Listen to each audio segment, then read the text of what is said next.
Buenos días, jóvenes, sean bienvenidos a esta su materia, lenguaje y literatura. Es un gusto para mí poder estar con ustedes otra vez. Pido disculpas por motivos académicos que no voy a poder estar ahora en la evaluación. Si recuerdan, teníamos la evaluación del libro, ¿verdad? Entonces, el día de ayer les escribí acá en este medio para que estuvieran pendientes. Entonces, hasta la próxima semana quedará. Disculpas del caso, jóvenes. Tengo una actividad que realmente no pude cancelarla, y pues tengo que estar de forma presencial. Entonces, pero sí vamos a tener la clase, aunque sea pregrabada, pero lo vamos a hablar sobre ello. El tema a desarrollar en esta ocasión es el mundo real y el imaginario en la literatura. Esto es muy importante, jóvenes, para poder hacer análisis de los libros. Pero antes de ello tenemos integración bíblica que la encontramos en Salmos 25:7. Olvida los pecados y transgresiones que cometí en mi juventud. Acuérdate de mí según tu gran amor, porque tú, Señor, eres bueno. Sin más que decir sobre la integración o una breve palabra, el amor de Dios es muy bondadoso, así es que por favor eh, guiémonos bajo los valores que nos inculca la palabra. Entonces, jóvenes, hablarles sobre el mundo real y el mundo imaginario, pero antes de eso tenemos que, de modo de introducción, pues la comunicación es un proceso mediante el cual los seres humanos se relacionan entre sí. También los animales tienen diferentes formas de comunicarse, pero ellos no tienen la capacidad de poder articular palabras como es el caso de nosotros, ¿verdad? Gracias a él, o sea, a esta comunicación, los humanos podemos manifestar e intercambiar ya sean ideas, pensamientos y conductas con el propósito, ya sea consciente o no, de influir o provocar una reacción en los demás. Como buenos elementos o como buenos humanos, aquel proceso comunicativo podemos encontrar diferentes esquemas, o los principales, como el siguiente esquema. Un emisor, un receptor, un mensaje que se quiere transmitir, un canal y un código. El código es el conjunto de reglas y signos que comparte tanto el emisor como el receptor. En este caso, en el código puede ser la voz, eh, y y pues el canal es el medio físico por el cual se transmite el mensaje, en este caso a través de los medios tecnológicos que ahorita lo estamos haciendo. Y si fuera un texto, pues el canal sería, digamos, un libro, y el código sería la, la literatura, o sea, ya las letras en específico, ya escrito. Entonces, bueno, ¿cómo podemos llevar este medio, estos elementos de comunicación a la literatura? Entonces esto es algo muy importante que quiero que veamos un par de elementos antes. El narrador y el autor. El narrador es aquella voz que relata una historia y que guía la lectura, puesto que deja ver solo lo que él ve o desea que se vea. Hay tres tipos de narradores en este caso: el omnisciente, el protagonista y el testigo. Ahora, el autor o el escritor puede por tanto crear un narrador que refiere una historia relatando los hechos desde una perspectiva particular. Puede mostrarse alejado de los sucesos o puede ser parte de ellos. ¿Qué quiere decir? Digámoslo. El autor, digamos que yo creo un libro, entonces yo soy el autor de ese libro, pero para relatar la historia que yo quiero me invento un narrador. Un narrador que puede estar ya sea en tercera persona o en primera persona. Será omnisciente, testigo, protagonista. Entonces, el inventor del narrador soy yo. ¿Estamos? Eso tiene que hacerlo la diferencia entre estos ambos conceptos. Ahora, hablar del hablante real e imaginario, esto es algo muy importante, jóvenes, que nos dice de la siguiente manera: se debe tener en cuenta que autor y hablante, en este caso, o sea, el narrador, no son las mismas personas. El autor es una persona real que incluso puede haber desaparecido antes del momento en que se lee la obra. Por ejemplo, uh, el autor del libro por la Ilíada, o Edipo Rey, o Odiseo, Homero del último y también de la primera que les mencioné, Entonces, ese fue un sujeto que hace mucho tiempo vivió, ¿verdad? Pero entonces él es el autor, pero el hablante real e imaginario es el que nos está relatando aún en esa historia. Sigamos con el texto. En cambio, el hablante es un ser ficticio creado por el autor para que relate la historia que él ha imaginado. Ah, ojo a esto, jóvenes.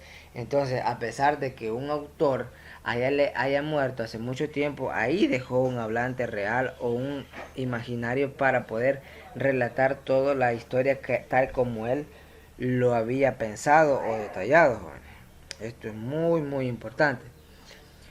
Pero en este proceso de leer un libro, en este proceso de darle lectura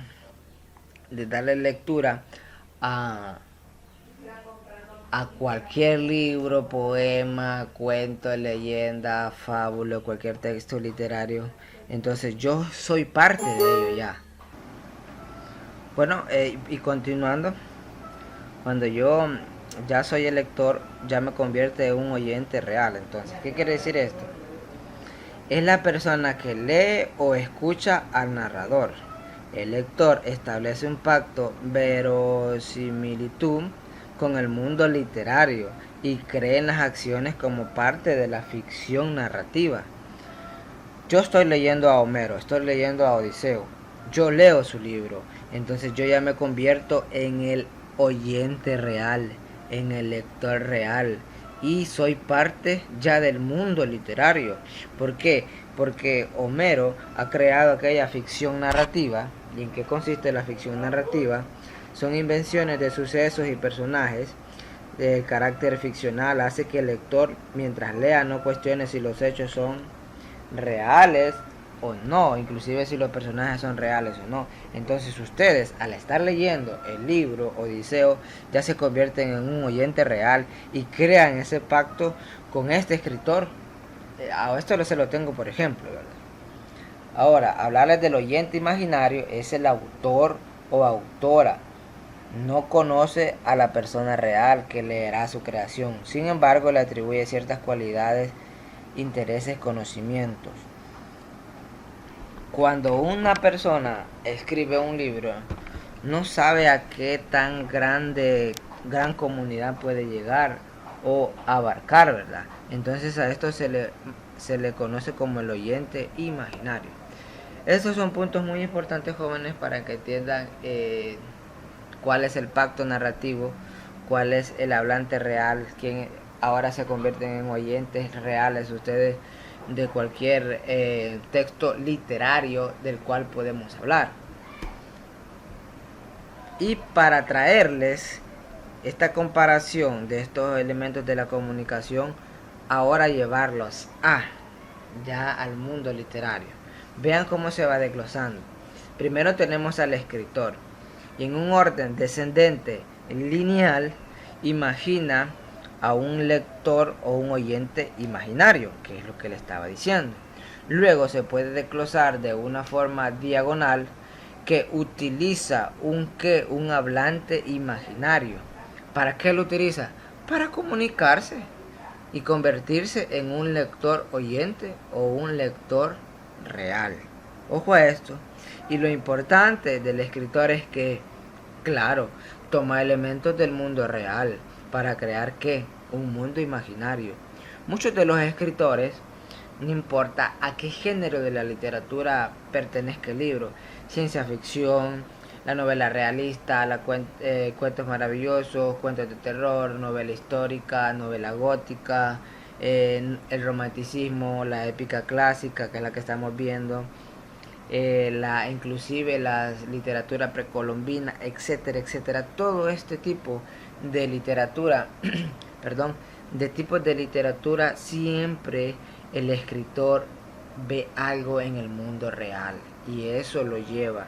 O sea, el contexto es algo muy, pero muy importante para que comúnmente lo tome en cuenta. ¿Por qué? Porque a muchos de estos escritores el contexto los mueve. El contexto les hace escribir tales cosas. Entonces, ahora les traigo un ejemplo para que juntos investiguemos o analicémoslo. Por ejemplo, fragmento El Cuervo de Edgar Allan Poe. Y dice de la siguiente manera: una vez, al filo de una lúgubre medianoche, mientras débil y cansado, en tristes reflexiones embebido, inclinado sobre un viejo y raro libro de olvidada ciencia, cabeceando, casi dormido, oyóse de súbito un leve golpe, como si suavemente tocaran a la puerta de mi cuarto. Es, dije, musitando, un visitante. Tocando quedo a la puerta de mi cuarto, eso es todo, y nada más. ¡Ash! Aquel lúcido recuerdo de un gélido diciembre, espectro de brasas moribundas reflejadas en el suelo, angustia del deseo del nuevo día, en vano encareciendo a mis libros, dieron tregua a mi dolor. Dolor por la pérdida de Leonora, la única, virgen radiante, Leonora por los ángeles llamada, aquella sin nombre, para siempre. Oiga bien, jóvenes, esto es parte de este cuento llamado El Cuervo, de este poema, perdón, porque es un poema. Si le llama la atención puede ir a buscarlo, el resto. Para empezar, ¿qué podemos sacar de aquí? ¿Qué tipo de narrador tiene? Una vez al filo de una lúgubre medianoche, mientras débil y cansado en tristes reflexiones embebido, inclinado sobre un viejo, oiga bien, inclinado. ¿Quién está inclinado? ¿Yo o tú, él o ella? Entonces él está hablando de una tercera persona, yo, tú, él, tercera persona del singular. Entonces tenemos un narrador omnisciente. Luego dice, oiga bien, vamos, tocarán a la puerta de mi cuarto. Ya está hablando en primera persona. Es, dije. ¿Quién dije? Yo. ¿Ven? Entonces ya está hablando en primera persona otra vez. Entonces estamos enfrente ante un texto que tiene dos tipos de narradores: omnisciente y protagonista. Porque a lo largo de la historia se va viendo que hay una relación entre los pensamientos de este personaje principal, que nunca se conoce el nombre porque ya lo he leído todo. Entonces nunca se conoce el nombre, pero está relatando lo que él vivió. Entonces está relatándose en primera persona. El autor, pues en este caso es Edgar Allan Poe, que ha creado a este narrador en tercera y primera persona. El lector y oyente real somos tanto usted, porque lo está leyendo, y porque está escuchando yo lo que le estoy diciendo. Entonces, este pacto literario que se ha creado entre Edgar Allan Poe, entre ustedes y yo también, esto es parte de la literatura, es parte del mundo literario con el cual se les puede estar hablando, a pesar de que Edgar Allan Poe vivió hace mucho, pero mucho tiempo. Entonces, jóvenes, si ustedes desean leer todo este poema, es muy bonito, se lo recomiendo, es uno de los que muchos me gustan. Pueden irlo a buscar todo. Entonces, eso sí, si no encuentran o no entienden el concepto de una palabra, deténgase y vaya a buscarla, porque sí tienen muchas palabras que quizás ustedes no conozcan. Y por último les tengo una breve actividad. Esta es la actividad. Leen, es un fragmento del cuento El Gato Negro. Y me van a responder a estas 4 preguntas: ¿quién es el autor real? ¿Quién es el oyente real? ¿Tipo de narrador? ¿Y quién es el hablante real o imaginario? Por favor, me los mandan como tipo apunte, a través de esta plataforma. ¿Qué es lo que me van a copiar? Al punto, jóvenes. El tema, esto no es necesario, esto tampoco no es necesario, sino que esto, para que sí lo sepan. Esta diapositiva, esta otra, donde le resumen.